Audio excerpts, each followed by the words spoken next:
né? Então, acho que o marketing de influência, isso já dá alguns indícios de onde o marketing de influência pode atuar e pode trazer valor para o seu negócio, principalmente para uma marca que, no nosso caso aqui, concorre com gigantes, né, dentro do mercado. A gente atua só com gente muito grande concorrendo conosco, que tem muito mais dinheiro que a gente do ponto de vista de investimento de marketing, tráfego e recursos de marketing, né, marcas globais, então Amazon, Shopee, Mercado Livre, e ainda assim a gente, mesmo tendo um porte menor e tendo uma proposta de valor diferente como modelo de negócio, a gente se mantém como uma referência em várias categorias, em vários produtos.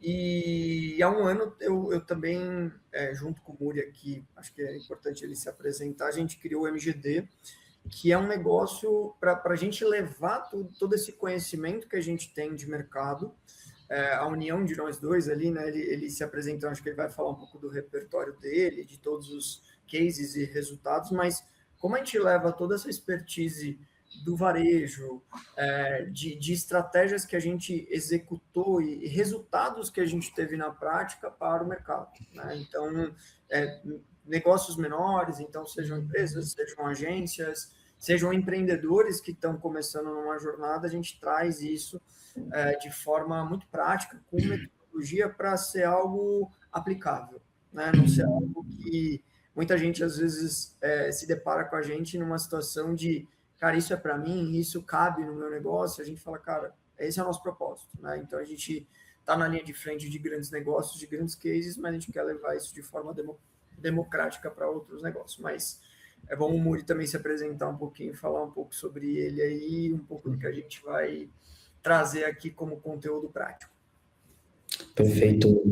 Obrigado, Bruno. Obrigado, Rafa. Bom, eu sou o Murilo, sou estrategista digital, marqueteiro. O Rafa complementa muito aqui com as minhas expertises, né? Então, o Rafa está do outro lado do balcão, que é o varejo, que é a Polishop, né? Que é esse lado do balcão onde ele precisa estar olhando muito para número, muito para venda, e eu venho como um estrategista que já trabalhou com vários influenciadores, como Natália Arcuri, professor Mário Sérgio Cortella, Paulo Cuenca, chefe Lili Almeida. Então, eu estou do outro lado do balcão, né? Então, eu estou do lado do bastidor, eu estou do lado do influenciador, eu estou do lado de quem recebe o briefing para poder entregar um trabalho que gere resultado, seja para marca, seja para venda, seja uma campanha em si. Então, eu sou quem faz a leitura do que o varejo quer transmitir, né, com o influenciador. E, além disso, eu cuido de toda a parte da estratégia do influenciador junto com as marcas para estar muito conectado. Então, a gente vai trazer aqui hoje um case que a gente trabalhou junto, que é o case da minha Polishop, né, que é um case focado em performance, mas que tem um hub muito grande de influência. Tem alguns cases também que a gente vai trazer dentro desse grande case que a gente trabalhou. E o Rafa, ele encabeçou todo esse projeto, todo esse lançamento da minha Polishop, e eu fiquei aqui em toda a parte da estratégia de como fazer esse lançamento com o próprio influenciador da Polishop, que é o João Apolinário, que é a marca da empresa, e também com todo o hub de criadores, vendedores, que é o termo que a gente fala aqui, para poder fazer esse negócio acontecer e chegar nos números que a gente vai apresentar aqui para vocês. Tá? Então, o Rafa vai tocar aqui toda a parte do case, eu vou complementando aqui sobre a minha visão mais do bastidor e do lado do influenciador, do criador. Massa demais, é bom que vocês se complementam, né? Com certeza. Cada um com a sua expertise. É muito interessante que o Rafa está a tempo todo pegando a demanda do mercado, da empresa em si, né? Do que a empresa está trazendo de novidade, de novos produtos, gerando essa demanda, e o Murilo acaba trazendo essa conexão direta com os creators para a gente poder entender como aplicar isso na realidade. Então, acho que é uma complementaridade muito boa, né? E aí, Rafa, pode seguir aí tens aí a etapa do conteúdo que você separou para o time. Perfeito, perfeito. A gente vai, assim, eu queria partir até de tópicos que o Bruno trouxe, que eu sou um cara muito do fundamento, né? Eu acho que a gente tem uma abundância de formatos, de plataformas, de opções, mas acho que tem pontos que eles são fundamentais, eu acho que para explicar um pouco de como a gente estruturou isso como canal de venda, né? Então, quando a gente traz o case da minha Polishop, que hoje é um canal de vender através de pessoas, vender através de influenciadores, ter afiliados dentro de casa, ele parte de fundamentos que eles são muito importantes, que eu acho que eles podem ser aplicados a qualquer modelo de negócio. Então, número um, eu sempre gosto de colocar que as pessoas confiam mais em pessoas do que em empresas. Então, a partir do momento que você usa pessoas e tem isso como ferramenta de escala de negócio, você ganha um potencial de conexão e provavelmente de conversão muito grande. Então, isso é um ponto que o Bruno trouxe que eu acho que é bom ressaltar.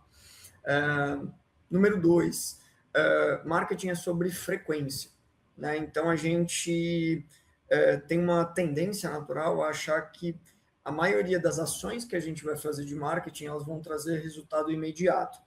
Acho que a gente sempre trabalha para acelerar resultados, mas o marketing ele é baseado em frequência. Então, quando a gente fala de influenciadores digitais, a gente não pode esquecer que parcerias de longo prazo e o relacionamento da empresa com o influenciador que vai levar ao cliente dele, né, à audiência dele, é fundamental. Né? Então, a gente fica, às vezes, muito preso a vamos fazer coisas pontuais, vamos criar coisas que podem fazer um flight de resultado, só que aquilo não se sustenta.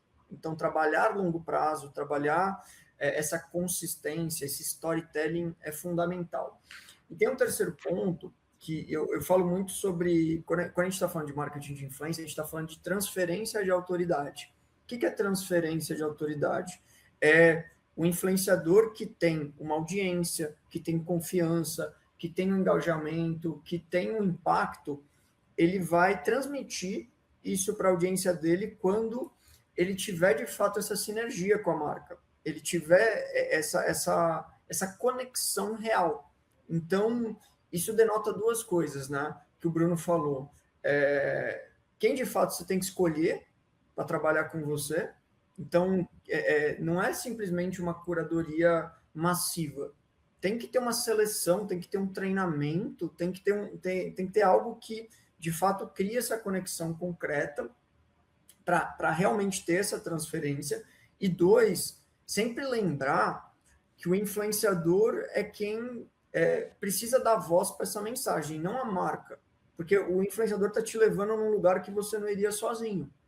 Então, você tem que sempre avaliar esse ponto. Putz, se eu estou contratando um influenciador, eu tenho que respeitar o conteúdo dele, eu tenho que respeitar a linguagem dele, eu tenho que dar direcional para ele. E não delimitar o que ele tem que falar, porque eu perco a potência que ele tem. Então, assim, eu acho que esses fundamentos, eles são muito importantes para a gente entender que isso sim, para mim, eu por viver no varejo há muitos anos, para mim marketing é sobre venda. Então a gente não tem desconexão. Tanto que eu olho muito para eu olho muito menos para um funil e muito mais para um flywheel, né? Que é de fato essa roda contínua de relacionamento com o seu cliente. E o influenciador tem muita potência dentro disso, né? Então, até para não me estender tanto nessa introdução, mas eu acho que esses fundamentos eles são importantes para a gente entender que existe um ativo muito forte, existem elementos que já colocam o influenciador na frente de várias outras estratégias, mas precisa ter esse alinhamento de alguns pontos que eles delimitam o sucesso ou o fracasso de muita coisa do que você faz. E a gente vai falar muito sobre esse case aqui, que em muito pouco tempo a gente escalou o resultado, mas a gente fala muito sobre hora de voo, né? A gente trabalha com marketing de influência aqui desde 2017. Então, a gente conhece há um bom tempo esse mercado. Então, esses 6 meses chegando nessa casa de 7 dígitos, é uma união de todos esses fatores que a gente foi construindo nesses anos para acelerar resultado, e é muito do que a gente traz aqui. Esse método é para todo mundo. É para pequenos negócios, é para médios negócios, é para grandes negócios. Então, a gente vai falar um pouquinho sobre um passo a passo aí. Pode passar o slide. Boa.